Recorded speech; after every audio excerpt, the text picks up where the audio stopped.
This is The Joe Gaither Show on BamaCentral.com.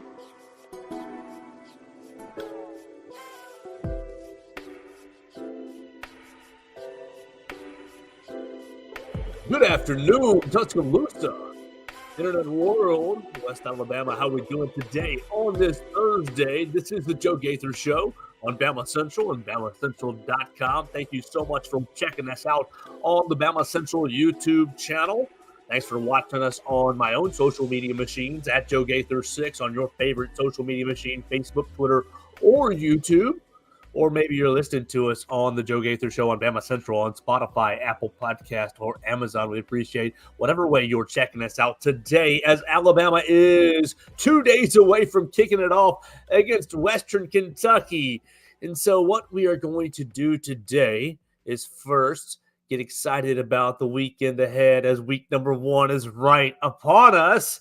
Thursday, you're going to see a lot of action tonight on your television. Missouri and Arkansas, your SEC action. Arkansas taking on, I believe, Arkansas Pine Bluff, and Missouri is taking on Murray State for your SEC action to get your Thursday going.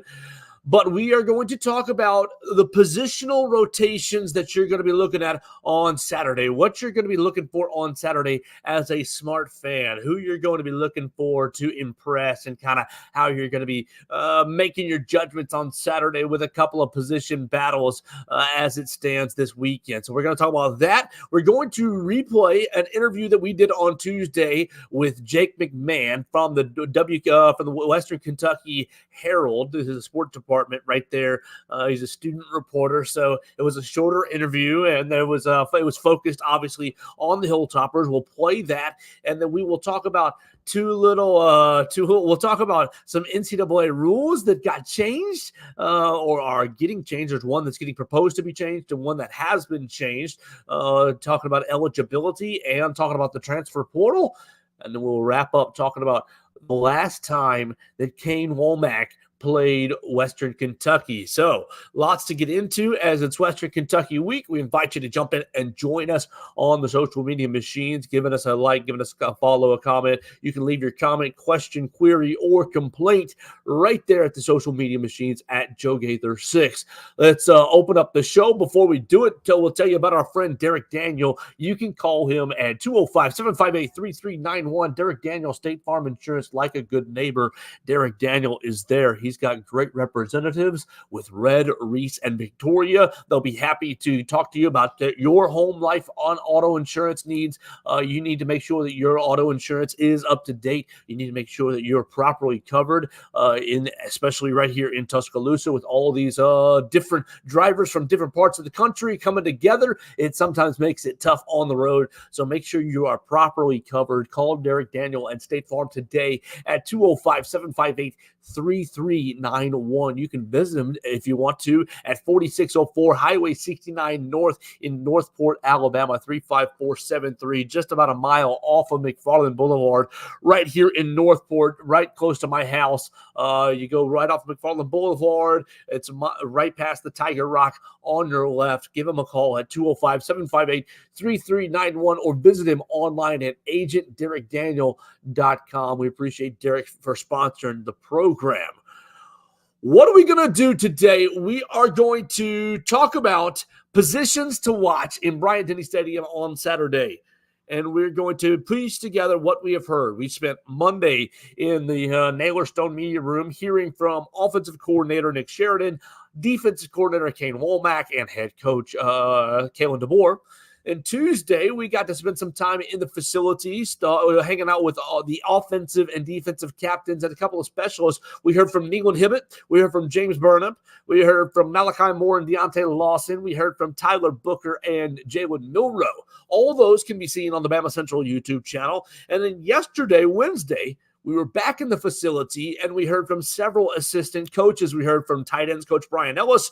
We heard for the first time from special teams coordinator for special teams coordinator Jay Nunez. And then we have heard from Mo Linguist, the secondary defensive backs coach. We heard from Chris Kapilovich, offensive line coach, and we heard from Jamarcus Shepard, wide receivers coach as well. So 4 or 5 different coaches. You can see some clips from that right there on the BamaCentral YouTube channel. But what that has done is set up the week. Kalen DeBoer also had Hey Coach yesterday. You heard that on the Crimson Tide Sports Network, and you can see that on the various avenues. Hey Coach on Wednesday nights this year, not on Thursday nights this season. And so we have basically completed the media cycle for the week. We're not going to hear from the team again until the clock hits zeros on Saturday night in Bryant-Denny Stadium. And so what do we know? What are we ready for this week? Basically, you've gone through the 2025 practices in fall camp. Everybody knows Jalen Milroe is your starting quarterback. You know that you've got one of the best running back rooms in the country with Jam Miller and Justice Haynes and Richard Young. You know that Jam Miller's overcoming a small little knock in fall camp, so you'll probably see Justice Haynes starting the game. Everybody's excited about Jeremy Bernard, and everybody's excited about Ryan Williams. How much will Ryan Williams play on Saturday night?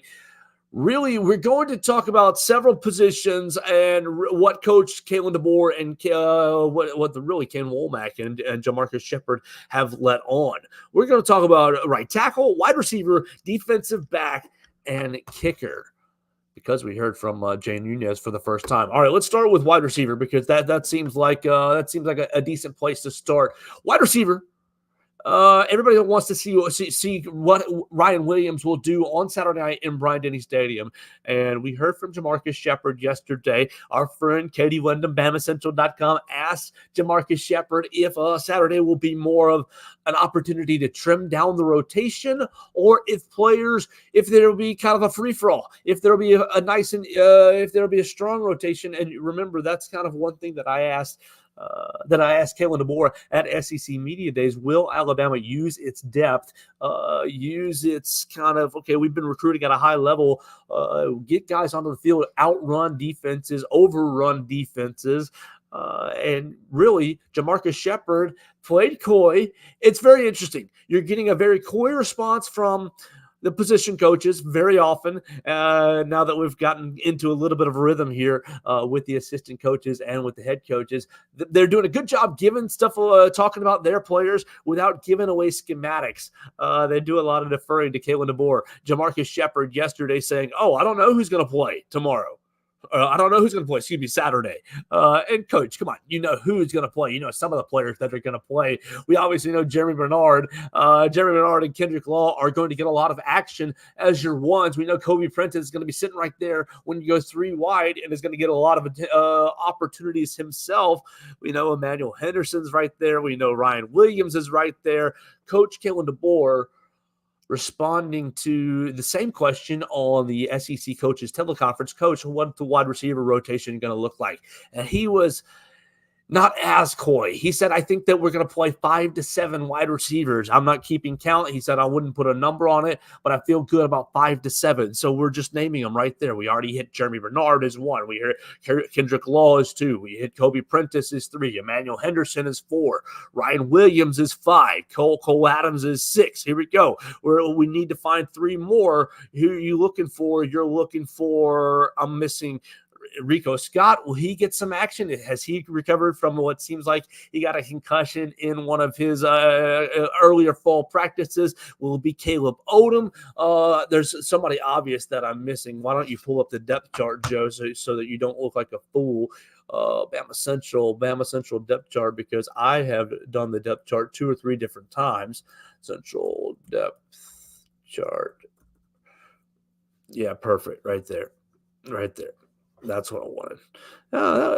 Don't you love it when the Google machine works? Okay, so Jeremy Bernard 1, Kendrick Law 2, Kobe Prentice 3, Emmanuel Henderson 4, Cole Adams 5, Ryan Williams 6. We got who you got left? Okay, Amari Jefferson, Cole Adams, Caleb Odom is 7-8, and then I guess it's Rico Scott is 9, because I'm looking at our sheet here. The only other wide receiver is Jaron Hamilton. So it looks like every wide receiver that we have listed as a scholarship player is in Kalen DeBoer's rotation. He said 5 to 7. So you basically are sitting there without Amari and Rico Scott. You're going to see a lot of guys on Saturday in Bryant-Denny Stadium. And that's something I'm very, very excited about because I think that it's an area that Coach Saban struggled with. Coach Saban was obviously, the success speaks for itself. But an area that I thought he could have done better with is getting more players on the field. I think we've talked about it before, how much it bit Alabama in the 2021, in the end of the 2021 season, when you lost John Mechie and you lost Jamison Williams. Obviously, you had great wide receivers that year starting, but behind it, you really struggled to develop any wide receivers after that. And those two guys got hurt at the worst times of the season, and you struggled to move the ball through the air after that. And I think he could have done a better job. And I think that's just one area, one time where Coach Saban, you got to get more players on the field. You're recruiting at a high level. These guys are very, very talented. The transfer portal is sitting over there looming over your program. You got to get some of these guys onto the field and give them opportunities to make plays. One thing that Jamarcus Shepard did say, he said, I don't know who's going to play. He said that we're going to give guys opportunities to make plays. And if you make plays, you stay out there and we let you keep going.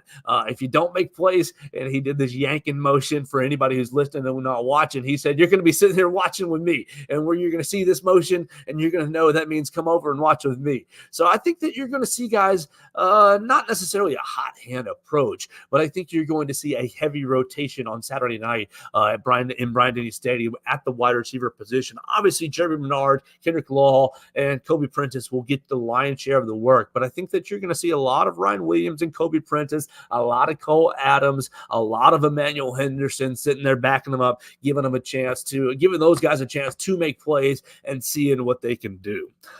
We also have talked a lot about the offensive line. Obviously, the offseason focus was on center. Can Alabama find a center who can consistently snap the ball to Jalen Milroe? I think those concerns have been put to bed going into week number 1 with Parker Brailsford. All the attention on the offensive line goes to the right tackle at this point. How much will we see Wilkin Formby? How much will you see Elijah Pritchett? Who's going to get the start?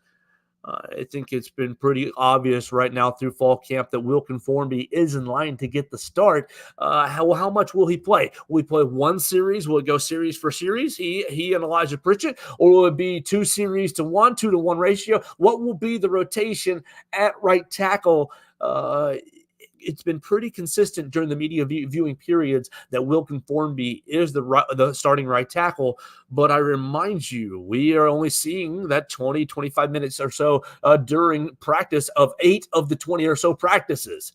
Okay, and so we leave. How much is Elijah Pritchett getting run with the starting right tackle? It's going to be interesting to see what the rotation looks like in Bryant-Denny Stadium on Saturday, as Coach has been pretty vocal that, okay, while there has been competition, we're going to take this competition into live action on Saturday against a real opponent. It's going to be interesting to see how Wilkin holds up. I think Wilkin is going to be I think he knows what his assignment is, and I think that he is physically capable. The difference is I think that Elijah Pritchett might be more physically capable, might be more explosive, but just might have a bit of an inconsistent motor, and might need a little bit more hand-holding as far as schematics goes and recognition goes of the opposing defenses. And so it's going to be interesting to see how Alabama chooses to balance the two. I don't think you're going to need to hold Wilkin's hand as much as far as recognition goes, but he's going to have to work, it seems like, just a little bit harder to get the results that Elijah Pritchett gets. And so it's going to be interesting to me to see how that rotation goes on Saturday. So you got wide receiver, you got right tackle. Really the only other issue or position group that you're going to be looking for on Saturday as far as rotations goes, competition goes, is cornerback. We heard from Mo Linguist yesterday, And we've heard from Kane Wommack about experience, and experience being a finite thing that you're going to have to give guys opportunities to get those experience. And so I think that you're going to see a lot of corners playing on Saturday. I think obviously Damani Jackson, you're slotting him in there as a corner pretty much consistently whenever the defense is out there. Damani is going to be playing. But next to Damani, or the opposite of Damani, you should probably expect to see Deshaun Jones right off the bat, the transfer from Wake Forest. And I think that he has had a fine camp, a good camp. I think that he has earned the trust of the defensive room of his teammates, but I think the real excitement is behind him in these freshmen. We've talked about him all summer long, but I think that Xavier Brown is going to be quick off the bench, getting a lot of run right behind Deshaun Jones. I think Deshaun Jones is going to have to really play well and really stand out to keep Xavier Brown off the field. And I think that you're going to see a good bit of Xavier Mincy as well. We walked past Zay Mincy in the facility yesterday, I believe it was, and he's just laid out on the field, and just such a long corner. He's huge as a cornerback, 6'2", 6'3", and that is, oftentimes they exaggerate the heights and the weights on RollTide.com, and they do it for every college, but he is not exaggerating. He's a full on 6'2", 6'3", playing defense, playing cornerback. And I'm really excited about seeing him on the field. I think that you're going to see a lot of defensive backs on the field on Saturday, just to see what guys have, just to see what guys can do. And I think that, it's going to tie into something we'll talk about later on in the show with some NCAA rule changes. But I think some of these freshmen are going to get action right off the bat. You'll see Deshaun Jones, but I think you'll see Xavier Brown and Zay Mincy as well. The other position that I think you're going to be wanting to pay real close attention to is the kicker position. Now, it's not really going to be a huge problem, or it's not really going to be life on the line. It's not going to be a real big issue this weekend against Western Kentucky because obviously Alabama, war of attrition. By the end of the night on Saturday, Alabama's going to win the game. We can talk about the gambling odds and gambling line, that 31.5, all you want. We talked about that on the previous show, and we'll talk about it again in the future before the week's over. But Alabama's going to win the game. Look, we're not going to be sitting here trying to sell you a bill of goods that, oh my gosh, if Alabama doesn't play well, they're going to lose. Now, if Alabama doesn't play well, they're going to win by 10. They're going to win by 14. They're going to win by 21. It's not going to be a blowout like the folks in Vegas have said, right? Alabama's going to win the game. The biggest thing for Alabama are you're going to be looking inside the game at these little things, at these position groups that we've already highlighted. But I think that kicker is going to be an area for Alabama that, while you haven't really thought about it that much this offseason, because you went out to the transfer portal and you got the 2023 Lou Groza Award winner. This guy beat out Will Reichert for the Lou Groza Award, and nobody was better than Will Reichert last season, but this guy beat him out. Do I have confidence in Graham Nicholson? No. But am I worried about him? No. I'm not. I'm neither confident nor worried about him. I'm walking into the season with a blank slate for Graham Nicholson. Do I expect him to perform well? Yes, I do. I think that he's going to perform well this season, but I do want to leave room for doubt. Leave room for doubt that Alabama might, look. You take Will Reichert's a once-in-a-lifetime player. He came in here, and obviously in the fifth year helped him out, but came in here and broke the NCAA's all-time leading scoring record. He leaves as a number one all-time. Obviously, the fifth year does help him out, but he was highly consistent. You remember what? I think it was a sophomore year. He doesn't miss a single kick his entire season, right? It was highly consistent. I think it's going to be very taken for granted. And so Graham Nicholson, what's the grace level are you going to give him? Does he miss in Bryant-Denny Stadium this weekend? That doesn't matter because Alabama's still winning 49-14. It doesn't matter. Oh, it could have been 52-14, right? If he'd have made that 49-yarder, what's it going to be? What's his capability going to be on the bigger stage? Will he be able to kick a longer field goal? Obviously, the longer you get, the more inconsistent. We're going to get to know Graham Nicholson as the season goes along. It's going to be interesting to see. Look, you look back at Miami of Ohio, their capacity 30,000 people for Miami of Ohio home games at capacity. Obviously, that's just a fraction of what it'll be in Bryant Denny Stadium. What you can fit, 30,000, 60, 90, a little right at 100,000. So more than 3 times, right? Is that my math? I'm not a math major. The crowd's going to be a little bit bigger on Saturday. Jay Nunez talking yesterday that they have kicked in Bryant Denny Stadium over 20 times during the practice periods and during the off season. So obviously getting their sight lines correct, but it's going to be a little bit different atmosphere this weekend. I think it's going to be very important now for him to have success early in Bryant Denny Stadium. Now you look through his career and he's perfect in Power 5 stadiums. He's kicked at Miami. He's kicked, I believe, at Indiana. Somewhere else. I couldn't remember Minnesota, right? And he's made like 4 or 5 of his field goal attempts. He hasn't missed a kick in a Power 5 stadium. So we'll see how he does.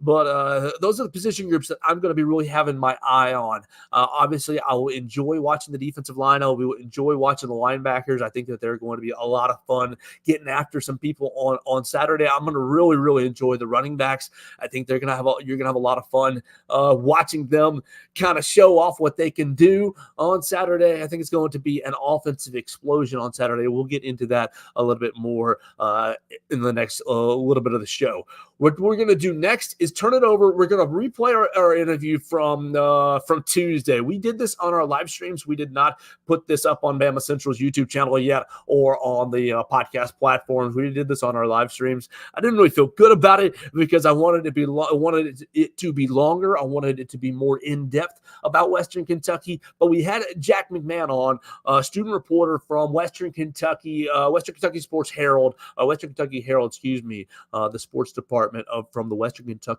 Herald, joined us on Tuesday to talk about the Hilltoppers, talk about the game on Saturday. So here's just a little look at the Hilltoppers, and we'll come back. We'll talk about the last time that Kane Wommack played Western Kentucky when he was head coach at South Alabama. It did not go well for him. Then we'll finish up with some NCAA rule changes and get out of here for the day. So let's get right into it. We'll have a lot of fun. Alabama's kicking it off in 4 days, and so let's get a lot smarter on Alabama's opponent with Jake McMahon. You can follow him on X at Jake McMahon 7576, or check out all of his work covering the Hilltoppers at WKU Herald on the Twitter machine. Hey, Jake, what's going on, man? How are you doing today, sir? I'm doing great. How are you doing? Oh, very, very good. We had a good morning over at the Alabama facility. We heard from 4 or 5 different Alabama players, actually 6. We heard from the 4 captains and a couple of specialists today. So everybody's getting excited about game week. I think this will be basically the last media opportunity for us for the week. We're excited about game week. How about you guys? Yeah. I mean, we're really excited here. I think going down there and playing Bama, especially being DeBoer's first game, is something that's really exciting a lot of students, including myself. So yeah, really cannot wait for Saturday. Let's get to know you just real quick. Jake, you're covering Western Kentucky. What year are you and how long have you been following the football team for WKU Herald Sports?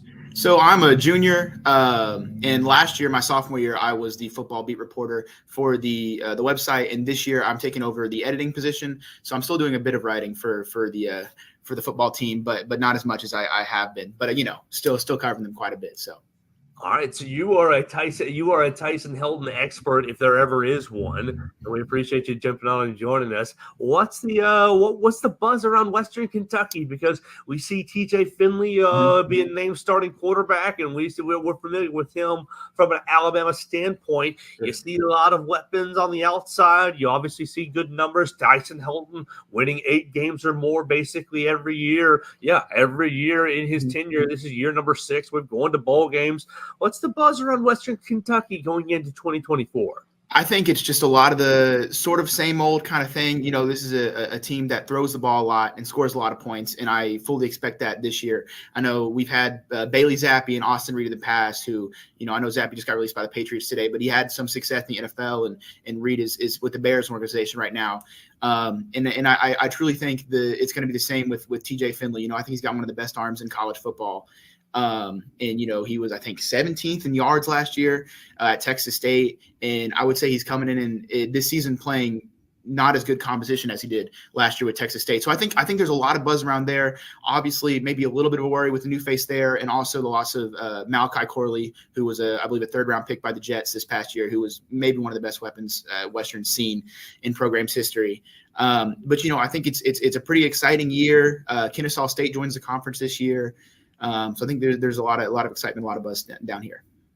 All right, so I'm looking at the Western Kentucky schedule, and obviously the big monster game against Alabama right there off the bat, and that's going to probably be a bit challenging to win. But the rest of the 11 games all look, fairly winnable for Western Kentucky. What's the expectation for Tyson Helton and the Hilltoppers?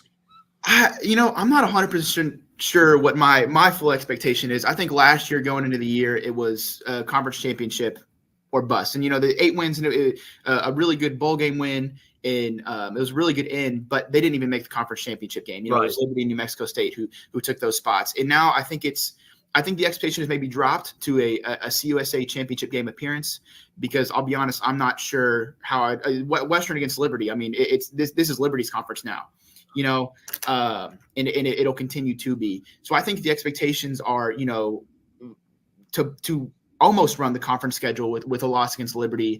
And if you do look at that schedule, I want to pull it up here, but like after the first part of conference play are all winnable games, but I believe the last 4 games, it's let me see here: New Mexico State, Louisiana Tech, Liberty, and Jacksonville State. And, those are three of those 4 games Western lost last year. They lost to Liberty, they lost to Jacksonville State, and I believe then they lost to New Mexico State, I do believe. And then they almost lost to Louisiana Tech. Those last 4 are pivotal. They should win their first half of conference play, get into those last 4. If you can go 3 of 4 in those, I think you're setting yourself up for a really good year and probably a conference championship game berth. All right, so we're watching, get ready for the Alabama-Western Kentucky game. It's going to be at 6 o'clock in Bryant-Denny Stadium, and you can read Jake McMahon's coverage from the Western Kentucky Herald Sports Center. You're going to be in Bryant-Denny Stadium. What is your expectation coming down to Tuscaloosa? I mean, for one, I'm ecstatic. It's a bucket list item to cross off all the 100-seaters. Bryant-Denny isn't a 100,000-seater, right? And I knocked off Ohio State last year. Western played there, and next year they play at LSU. So I'm getting some bucket list games in my time here. But I think the main thing that I want to see with Western is just the quarterback play. They announced TJ Finley as a starter yesterday, but there's also a thing that Caden Veltkamp, the backup, is expected to play, or there's a good chance that he will play. So I'm really kind of just curious to see how much playing time Veltkamp will get coming from the bench, and I think just seeing if its offense still has that sort of dynamic ability without an Austin Reed, without a Malachi Corley, I think is really my main interest. All right, let's talk about these receivers, because you go to the transfer portal, you get Keyshawn Johnson, and then you have 2 receivers who performed pretty well last season. I wrote them out. Where was my notes there? Okay, you have 2 receivers that performed well last year in Easton Messer and Dalvin Smith. They both ended up having 40, 50 catch seasons. What are they going to present to, or how are they going to help TJ Finley attack the Alabama secondary? I think they're all really solid receivers, and they all, they've been here except for the transfer. They Smith and Messer, they know what the assignment is. It's just a lot of passing yards, a lot of passing game, and I expect to see a lot of passing on Saturday. And it's not. I don't expect them to be a Malachi Corley like they had last year, but I do expect just some deep ball, deep threat kind of plays, and really some dynamic plays from the receivers. All right, TJ Finley played Alabama when he was with, played against South Alabama when he was with Texas State last season. So that was Kane Wommack, Alabama's defensive coordinator. And TJ Finley and Texas State put up, 52 points against Kane Wommack's defense. You look back to 2022 as well. The 2022 season, Western Kentucky beat South Alabama 44-23 in the Caesars Superdome, the New Orleans Bowl.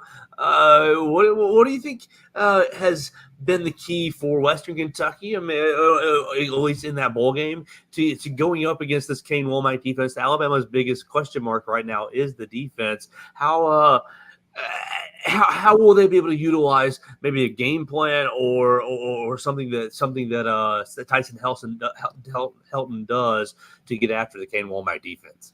In that South Alabama game, I was actually the first game I football game I covered here at Western. So I'm going to try to do my best to remember, but I do remember just an air attack early in that game. And I imagine looking at the score, and I'm looking at Finley's stats from that South Alabama game. He had 368 yards, and I imagine that was exactly the same way against South Alabama for him. So and that's really just Western's game. It has been since I've been here, and it has been since Helton's been here. Is just air attack, and I think. I guess it's worked for teams against his defense based on those two games, and I would just expect to see more of the same that if you watch the tape from either of those games. All right, and so I'm looking at last year's game against Ohio State and seeing 63-10. Yesterday on my little program right here, the Joe Gaither Show on BamaCentral, I'm talking about the 31.5 point kind of what the spread's going to look like, trying to predict this game, and I'm trying to put all these pieces together. Jake, what do you think the game's going to look like? And then I'll tell you what I said, and then we can kind of go back and forth on that. Well, it is a little bit of a funny story. So I went to cover that game at Ohio State, and I did a little game preview. And I was getting a little cocky with my coverage, I'll be honest. And I put a little what I expect in the preview. And I think Ohio State was 29-point favorite against Western. I think around that thing. And I said, look, because I'd watched both Ohio State games. My dad's from Columbus, so I follow the team pretty regularly, and they had not played very well. And I said, Western's going to leave this game with no more than a three-score loss, 63-10. So, I'm a little cautious with my coverage here. But, so is it 31? You said 31.5. Yeah. I mean, this is what I saw from Western last year against Ohio State, and I expect it to be somewhat of the same. As Western was in that game, if you go back and watch it, in midway through the second quarter, and then Coach Helton, he went for it on fourth down inside his own 30, inside his own 40 route there, and that's when the game completely turned around. And he blamed himself on that. I expect Western to compete, especially early. I don't know what you're feeling on your side, but first game with DeBoer, I mean, there's got to be that adds to week one and to anxiety. But again, I see just another sort of second half blowout kind of thing that we saw last year. And I mean, if Western can keep this, I think within like the 28 to 30 point range, and they have a good game from Finley or from Veltkamp, whoever we see more of, and it should be Finley. And I think there's a new linebacker coach here, and if they're able to contain Milroe in the ground wise and kind of do that, and I think that would be a success for Western, and that's kind of what I'm hoping to see, I would say. All right, well, I went 59-23 because I think that Alabama's defense is going to give up some points to the Western Kentucky passing game. But I'm looking at that 63-10. I'm thinking, okay, well, Ohio State held them down, but Alabama is integrating a new defensive scheme. The talent is still really, really high, and the talent is still going to be really good. Something about Tyson Helton, he's made it very easy on his quarterbacks. I'm a Bears fan, so I've been enjoying Austin Reed. Sure, yeah. But it's I think that there's going to be some chances for some big plays for Western Kentucky. But on the whole, throughout the entire game, I don't think there's going to be any real chance for Western Kentucky to keep up through the entire game. So I still like Alabama minus the points. But I just wanted to know if you thought really the big play, kind of that passing game is going to be able to take advantage, able to get the ball out quickly, because I think Alabama is going to be able to get pressure. So I just wanted to kind of get your thoughts on the Western Kentucky offense getting the ball out quickly and, okay, maybe breaking a tackle and, okay, it's off the races. I don't know about a consistent offense, but what's your thoughts on being able to get the ball out quickly and kind of being able to generate some big plays? Sure. Yeah. I mean, those big play chances are what you're going to see a lot of, I'm sure, because if you're a Group of 5 team going out to Alabama, I mean, that's what you're going to have to execute on to have any sort of chance of winning, obviously. And, I think there's going to be a lot of shots. I think there's going to be a lot of shots downfield. I think Western is sort of a one depth offense and has been for a minute. So it's going to be hard to open up the play action game for the team. But, I think there's going to be quite a few deep shots. I'm curious personally to see like who Finley's go-to guy is going to be, just because there's no more Corley. And I know I keep bringing up his name, but he was just that electric for this offense.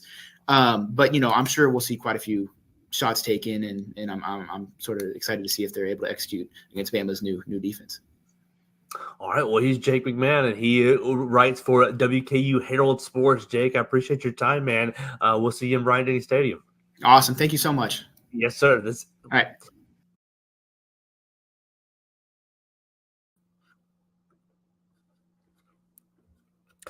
All right, welcome back. That was our time with Jack McMahon from the Western Kentucky Sports Herald, and we appreciate him joining us, giving us a little look at the Hilltoppers.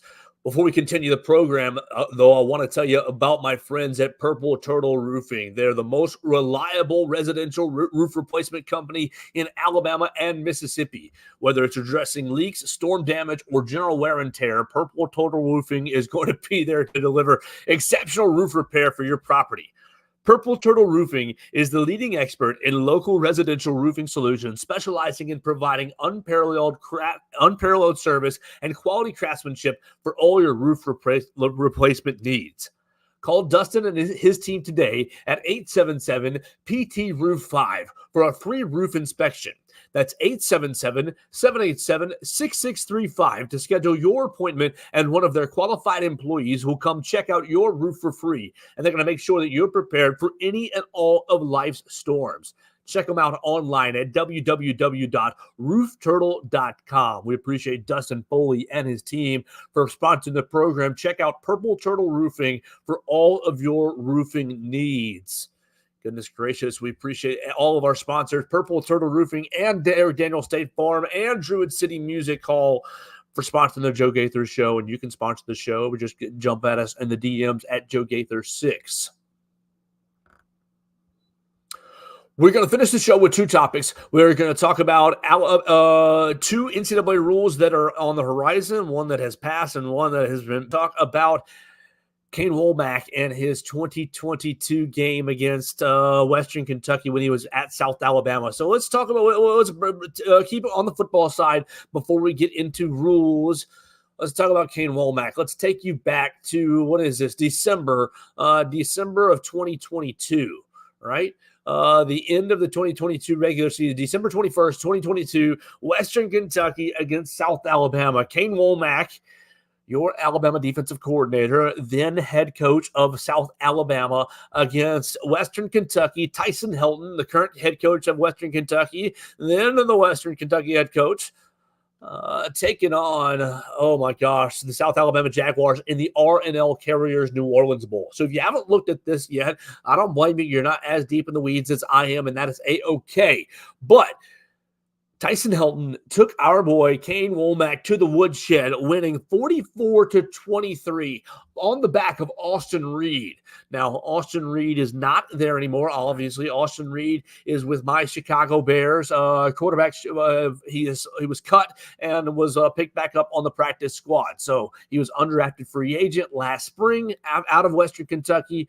Picked up by the Bears, went through camp, cut, and is now on the Bears practice squad. Good little fall camp for him, but not good enough to make the big boy roster. But he was a good college quarterback, really good college quarterback, especially for Tyson Helton in Western Kentucky, passing for over 4,000 yards, transferring in from West Florida, I believe. But in this particular night, the R&L Carrier Dome, the R&L Carriers New Orleans Bowl, down there in the Superdome, the Mercedes Superdome, where the Saints play, he put up 497 yards passing against Kane Wommack's 4-2-5 swarm defense. 497 yards, 4 touchdowns, and 1 interception. He was 36 of 55. I mean, these guys, they chunked it up. Now, they also had a receiver on a trick play go 1 for 1, 25 yards on a touchdown. They were getting after it, the Western Kentucky Hilltoppers. Now, obviously, this was a bowl game, so you leave everything on the table. It was not pretty for the South Alabama Jaguars. They took the loss that night. They finished the year 10-3. Obviously, they would have liked to have gone 11-2, but they finished 10-3, so still a good season. And Western Kentucky gets the win, finishing the year 9-5. But really, just an ugly night for the South Alabama defense, giving up 677 total yards. Western Kentucky was 6 of 13 on third down. They had 30 total first downs.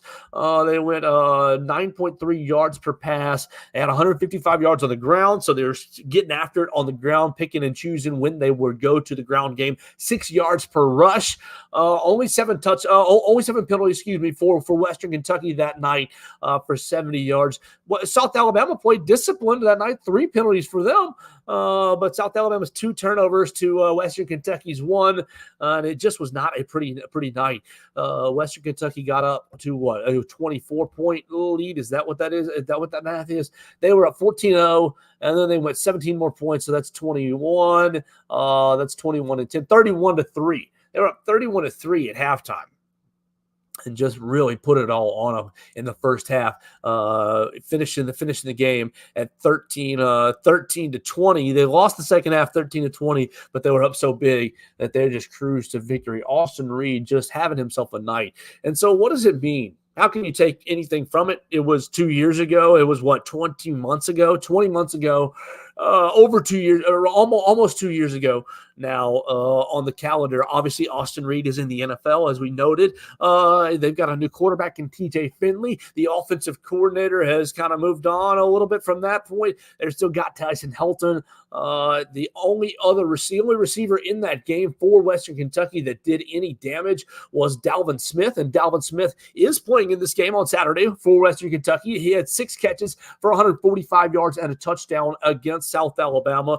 but their main receiver, we just heard about him from Jake McMahon, Malachi Corley, had 11 receptions for 114 yards and 2 touchdowns in that bowl game. He's moved on. He's with the Jets now. So like a lot of the personnel is different. None of the running backs that were in that game are going to be involved in Saturday night's game against Alabama.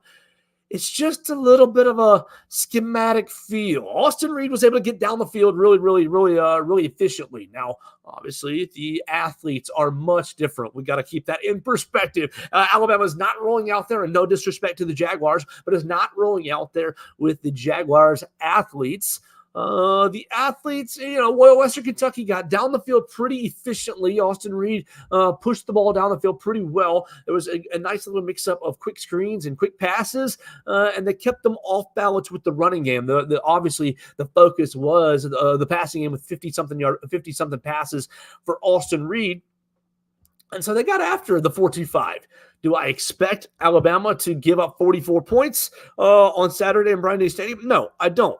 But what I do expect, it goes back to Monday's conversation where we kind of danced around the over-under. What I do expect is there will be plays that get made against the Alabama defense. Take us back to the very first segment. We're talking about defensive backs. I think you will see, while I do like Xavier Brown and Zay Mincy, I think you will see some of these cornerbacks give up a play or two. I like Devontae Smith. I like Red Morgan playing the Husky. But I do think you'll see some of these defensive backs. There will be a play or two that gets made vertically down the field on these guys. Will TJ Finley be able to take advantage of it? I take you back to last year, 2023, against Texas State, right? This is Texas State, November 25th, 2023. So almost, what is that? Almost 12 minus 3, 8 months ago. Against South Alabama, TJ Finley goes 368 yards in a 52-44 victory over South Alabama, and they got off to a 24-0 start. So 2 instances, Kane Wommack plays against 2 characters, 2 kind of elements that are going to be colliding in this game on Saturday. TJ Finley now in the Tyson Helton offense. And both instances, South Alabama ended up on the wrong end of the 8 ball in the very beginning of the game, going to major holes right off the bat.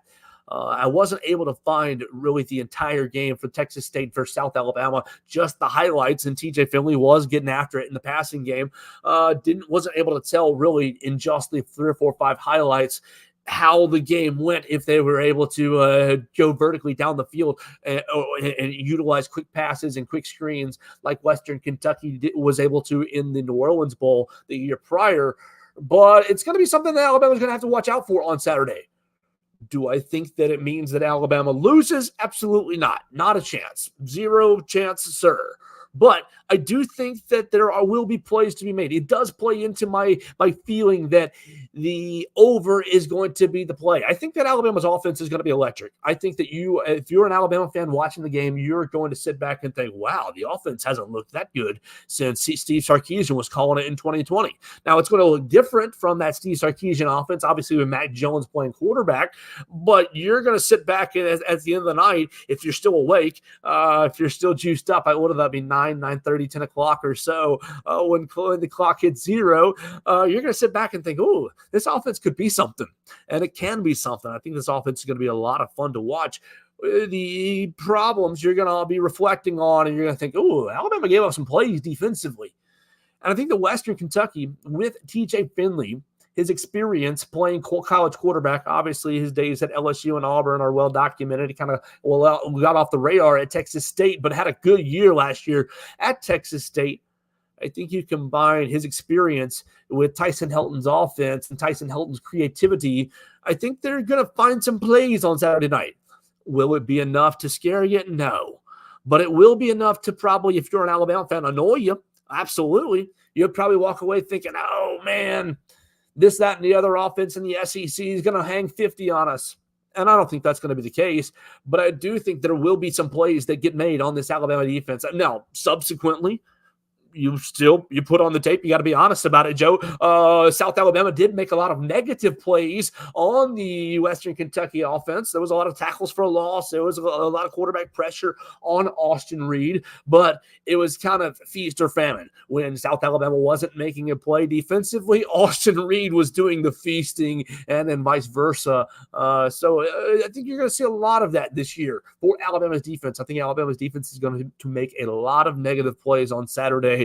And you're going to get fired up about, wow, that tackle for loss. Wow, they got in there for a sack, that tip ball, that interception. I think there's going to be a lot of turnovers in this defense because a lot of the eyes will be on the quarterback. And so it's going to be a lot of fun on Saturday. But I do look at the South Alabama and Western Kentucky game. Look, it's a bowl game. You're rolling out some trick plays. I think that Western Kentucky is going to roll into Saturday night in Bryant Denny Stadium the same sort of way, kind of a devil may care, kind of a let it fly, Charlie. We'll see what happens. Let the dice roll. You're going to have to be aware. They showed a lot of trick plays in that bowl game. I think that you're going to have to keep your eyes up for a lot of misdirection. And then Western Kentucky is going to make a handful of plays. And I think it's going to just make for some talking points next week about Alabama, the security of Alabama's defense, and I think they'll probably be perpetuated the week after that against South Florida.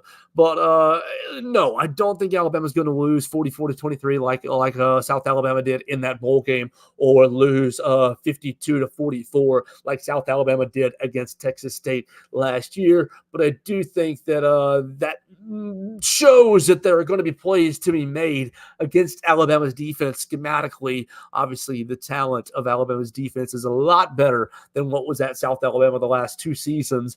But there's going to have to be on your P's and Q's, and I think everybody's going to have to really be aware of what's going on offensively. I think Western Kentucky presents kind of a challenge schematically in what they do, throwing the ball down the field, a lot of cross patterns, a lot of post wheels, bringing a wheel in behind them, a lot of open wheel routes in that bowl game. So we'll see if Kane Wommack, I'm sure he's used that film this week to get Alabama's defense ready.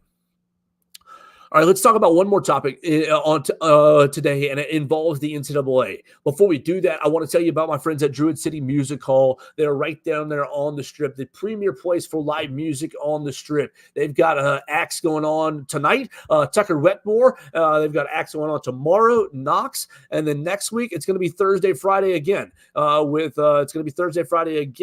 Charlotte Sands and Taylor Acorn, and then Friday with Zach Hood. So they're the premier place for live music on the Strip. Look, you can't always get to the Tuscaloosa Amphitheater, or maybe the Tuscaloosa Amphitheater is not always full.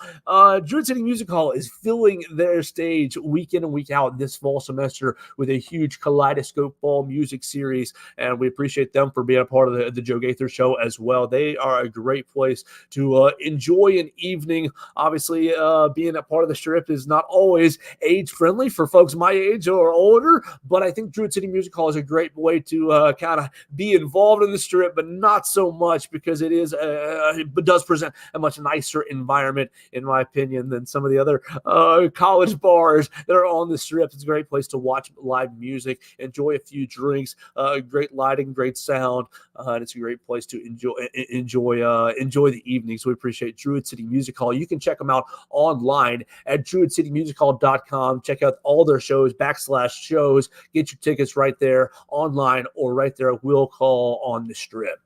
We're going to talk about two things that the NCAA is doing. One thing that's been approved and one thing that is proposed. One thing that's been approved, we'll talk about what has happened first before the proposal. And I can see why this has happened, but I do think it's a bad deal. On Tuesday, the NCAA approved a blanket waiver excluding postseason competition from the 4-game redshirt rule. Now, I love the 4-game redshirt rule. It allows you to see a freshman play against a Western Kentucky this weekend. It allows you to see a freshman late in the year play against Mercer without burning their redshirt. Get you some snaps, son. It's your freshman. Welcome to college football. I love it. I think it's a great rule. But here we go. The NCAA is tinkering with eligibility. Now, look, I didn't hate the COVID years, but I did get kind of lost in the sauce with who had COVID years and who has an extra year of eligibility and what's the last year of eligibility. I think, obviously, I'm under the assumption that this year is the final year of COVID years. I think Malachi Moore represents the final year with Tim Smith as well. But I'm always confused with that. And here we go, the NCAA adding an extra thing. Now, I can complain about it, but it might turn out to be a good thing for the player, and that will make me back on board with being on board with this rule. But what are they doing here? Excluding postseason competition from 4-game redshirt rule. So I'm Johnny Freshman. I can play in my 4 games and keep my redshirt. Let's say I'm Johnny Freshman at the University of Alabama, and we have made the SEC championship game. Well, boom, I can now play in the SEC championship game. I can play in the first round of the playoff games, the second round of the playoff games, the semifinals, and the final. I can play 5 more games, right?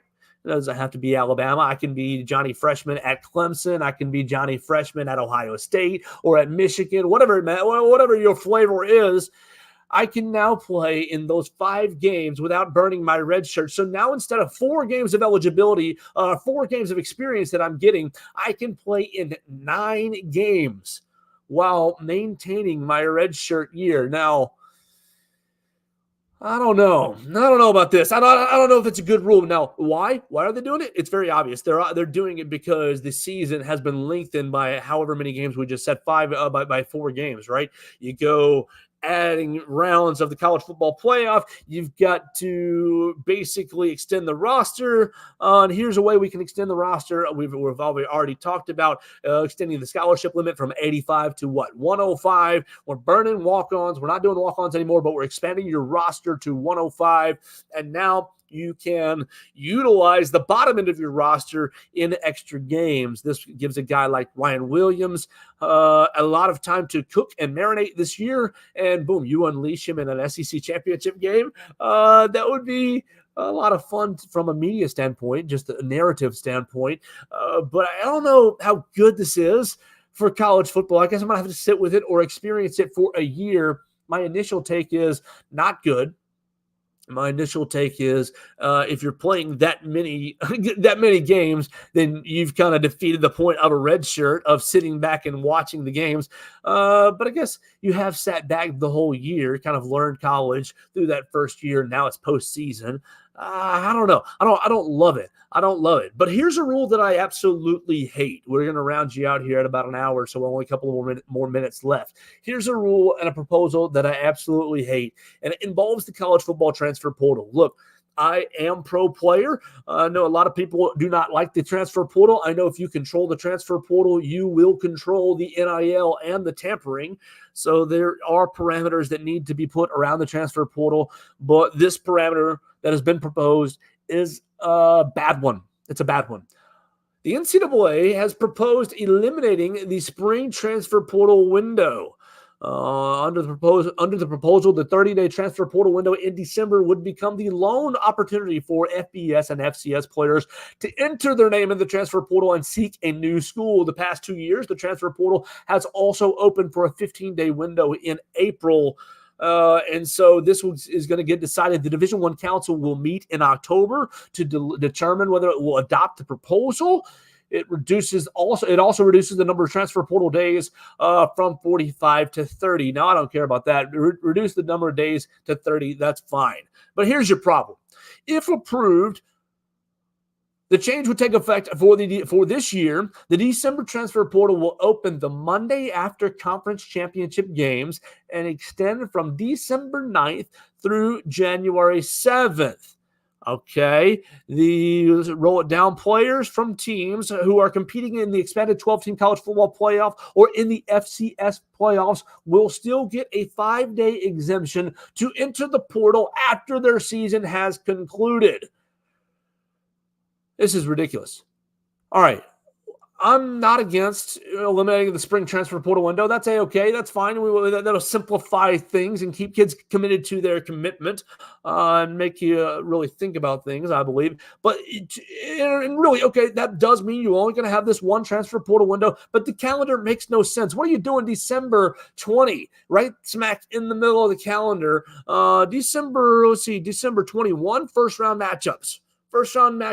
So you got the top 12 teams you've got to deal with. And look, this is not just an Alabama issue. This is all 12 teams that are in the playoffs. Obviously, the 4 teams with a bye, they're going to have a little bit of an advantage because they're not dealing with a game right there on their plate. But you're dealing with first-round games, and you're dealing with, will my players be going in the portal or not? It's a problem. It's a huge problem. It's ridiculous, and it's unfair to the teams that are in the college football playoff. Alabama's probably going to be one of them at the end of the year. It's unfair to Alabama, but it's unfair to all the competitors as well. You should not be dealing with this. If you are not in the college football playoff, if you are, name any squad X, if you're Vanderbilt, if you're South Carolina, if you're a bad team, if you're Mississippi State, if you're Arkansas, and you're not in the college football playoff, you shouldn't have the advantage of having the transfer portal, not all to yourself, because obviously the teams that are in the playoff can operate, but it just creates a layer of competition. Because how do you prioritize your time? Do you prioritize your time getting ready for a playoff game, or do you prioritize your time babysitting your roster? It's not fair. December 31st, you've got the quarterfinal. January 1st, you've got quarterfinals, and you still got 7 days left on this proposed window, right? It's not fair. So it's ridiculous. You continue January 9th. The portal is just finished, has just closed. And you've got semifinal games. And obviously the 20th is when the playoff is.